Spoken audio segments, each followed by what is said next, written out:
Hello, Dr. Rome and YouTube family. Welcome to my review of Focus on Leadership, chapters 8 and 9, written by Larry C. Spears, chapter 8, written by Warren Bennis, and chapter 9, written by Dana Zohar. So, I'm just going to jump right in. These two chapters were great, and I really liked chapter 8. Felt like it had a lot of life application stuff for future leadership things. And the position hopefully will be stepping into an internship managing a pickleball sports complex, and just some practical advice that Warren Bennis was giving. I have a picture of him right here. Yeah, so he's an American scholar, big leadership consultant, organizational consultant, would speak at a lot of big events, and just, yeah, he's known as a pioneer in contemporary leadership studies. So, in his writings, the quotes that really stuck out to me, I'll begin on page 102. So, he he's describing how do you go about becoming a good leader, and he says, figure out what you're good at, hire only good people who care, and treat them the way you want to be treated. Identify your one or two key objectives or directions, and ask your coworkers how to get there. Then listen hard, and get out of their way. Cheer them. Switch from macho to maestro.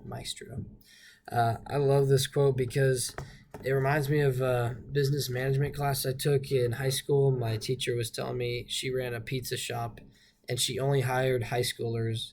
And every night at the end of the shift, she would ask, like, how can we improve? What little aspects of the job can make this company better? And it just really stuck with me forever. And just how the people that are inside, the subordinates, they're the ones that are really involved in the day to day. They understand the company, and they understand all things. So even if it's like just a small team, it's all so important to get everyone involved in decision making. And obviously, a leader is going to be the maestro or whatever they're directing overall, but they aren't the one that has to be in charge and ruling over everything. So it's just cool. A good leader is one that, in a sense, like he says, is listening, but then gets out of the way and lets the people work and do what they know to do best. Um, yeah, and then another quote on page 104 um, from Bennis. He says, effective leaders are all about cause and meaning, creating a shared sense of purpose because people need purpose. That's why we live.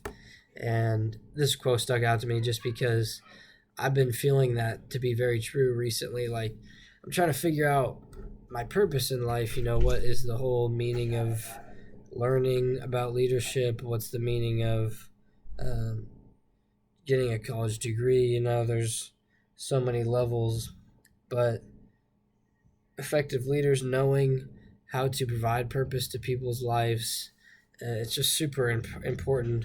And yeah, that quote just stuck out to me because that's kind of what I've been thinking about a lot recently and going through recently, is just how yeah, people really need purpose. Like, that's the whole point of life, to figure out that purpose. And it's cool too that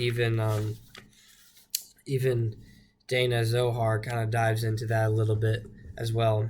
But I'll finish off chapter 8 with this quote on page 105. He says, you need to live a vision day in and day out, embodying it and empowering every other person to execute that vision in everything he or she does, anchoring it in realities so that it becomes a template for decision making. Actions do speak louder than words. And I just thought the vision is so important, but the application is even more important. So having good vision, very valid. But I like how he says it becomes a template for decision making. And just in any sort of decisive process, I can take my vision that I've prayed into, that I've thought about deeply, and I can use that as a template. Okay, I'm making a decision. I need to hire somebody new, or I need to. We're not doing too well financially, like, and always going back to that vision. Oh, what's the end goal? Like, what's our heart's passion? So just really cool, and just good applicatory advice that he gave in this chapter to just uh, really make like a fresh vision that you can always go back to and use as a template, relying on the people around you, your subordinates, and then also creating purpose within their lives, bringing meaning, not just having them work under you just because you pay them, providing meaning and purpose to life. So, yeah, I really liked that chapter a lot. I thought it was great. And then chapter 9, Dana Zohar, she also foundational leadership lady, but here's a picture of her. She, instead of focusing on the kind of routine leadership concepts, she more took a view of the spiritual aspect and kind of the deeper meaning of life, and diving into what that means for many people.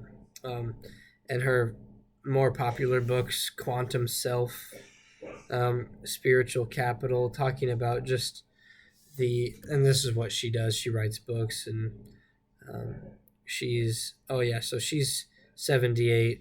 I forgot to say that Warren, he was born in 1925 and died in 2014, so I'm not sure his exact age, but yeah. So that's the birth of him and death, unfortunately. No longer with us, but Dana's still here. So let's dive into her book, her chapter. I really liked her section and just how she gave real life not applications, but examples of people that have really gone through this. And just, it seems like she's discovering that people really, more than leadership, like, it's finding the meaning of life and their own purpose of life. And through that, they become excellent servant leaders. But without their own clear vision and understanding of their own life, it doesn't really happen. And so we will dive into this chapter. The first quote I have is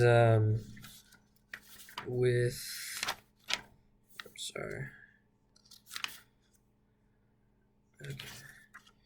Yeah, so first quote I wrote down, where is it? Oh, yeah. So, talking about Juliet's story, the dressmaker, when she hit the point through all the rough times, it said she felt that she had to make more dresses, whether or not anyone wanted to buy them, but people did buy them. Her designs were fresh. They brought out some special, deeply feminine quality in any woman who wore them. She was just kind of living the motions of life, and she worked a job before, but it wasn't until she really hit rock bottom and just discovered something she's truly passionate about that she really started loving life, Juliet. And so it's just kind of cool to see that even if she failed at the beginning, and might have struggled a lot, like, it's still not the end. And so that's kind of relieving for me, because it's like, I don't need to be perfect. I don't need to make every right decision. I just need to go with what the Lord has, and it might be ups, it might be downs, but at the end of the day, you're never too far gone. And she still found what she was passionate about, and at the end of the day, that's what really just drove her to true happiness. And of course, if she knew the Lord, it would probably be a little bit easier in life for her, but she did find something, and that was empowering women, and so something bigger than herself. And so similarly to that, we kind of move into the guy, Katsuhiko Yazaki. I can't really. That guy. Can't really read it or pronounce it, but yeah, a Japanese businessman. So just super successful, but felt like something was missing in life. And as many of us do know, that's the Lord Jesus. But he searched with kind of Eastern medicine, or not medicine, but Eastern mystics, all that kind of weird stuff, and still found meaning and purpose in his life. And it was, he wrote that by separating the world from the self, nature from humanity, and the self from others, humans trap themselves in delusion to protect the ego. They inevitably enter a frightening scenario of hypocrisy and self righteousness. And through breaking that whole concept down, he found he wanted to just revamp his whole life. And he rededicated his business, and she even changed his company name to Happiness because, quote, his vision of proper, excuse me, his vision of the proper role of business became to increase the sum of human happiness. And that's on page 118. Oh, and the other quote, sorry, I forgot to quote that one, was page 115. So, about the girl. So, yeah, on page 118, his vision of the proper role of business became to increase the sum of human happiness. I think this is super important as future businessman or any sort of leadership, is our focus being on improving the world. You know, like he was saying before, we can be stuck in this delusion of ego and hypocrisy and self-righteousness, but when we really, I think, humble ourselves before the Lord and just spend quiet time listening to what he has to say, we get these things revealed and layers come off of us of these negative things, and we can move to a place where we no longer want to live for ourselves, but to not only serve the Lord, but improve society and life around us. And through that, he found meaning in life. And yeah, it's just cool. It's just cool to see how, even though he started out confused and lost, he still found that by humbling himself and doing something for the greater good, it really changed his life. Um, and then my last quote on page 120 that really kind of summarized the whole thing, I thought was really cool. Or actually, no, it wasn't that one. It was for it, 120. So, the most important of all, servant leaders must know what they ultimately serve.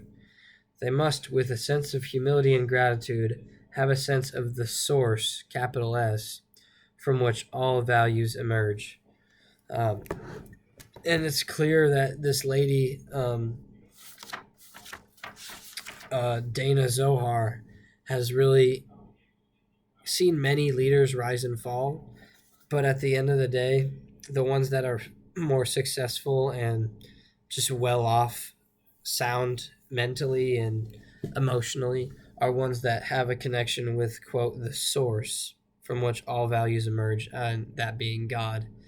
Um, when you're connected with the Holy Spirit, you find meaning and purpose and value to your life, and you gain ability to serve something greater than yourself. I noticed this past couple days I was in West Palm Beach and just visiting with a friend, and he introduced me to some other friends who were just ultra wealthy, and it's just interesting to see how they live life. Like, it's a completely different world out there where you have multi-million dollar, just everything, houses and just money coming out of your ears. And it's like, where do you find purpose and meaning in life? And if you're not connected to the Lord, it's like it's an infinite hole. And Dana Zohar really found that to be true and evident in many, many people. So, and it was cool to just see it first person. It's like the ones that were really, like the few people that I met were pastors. Some of them were pastors, and you could really tell like they weren't necessarily searching for more. Like, even though they had so much money, they didn't feel like life was just more money, more money. They had like a purpose and just fulfillment in a sense, and it's just interesting to see like different sides of life.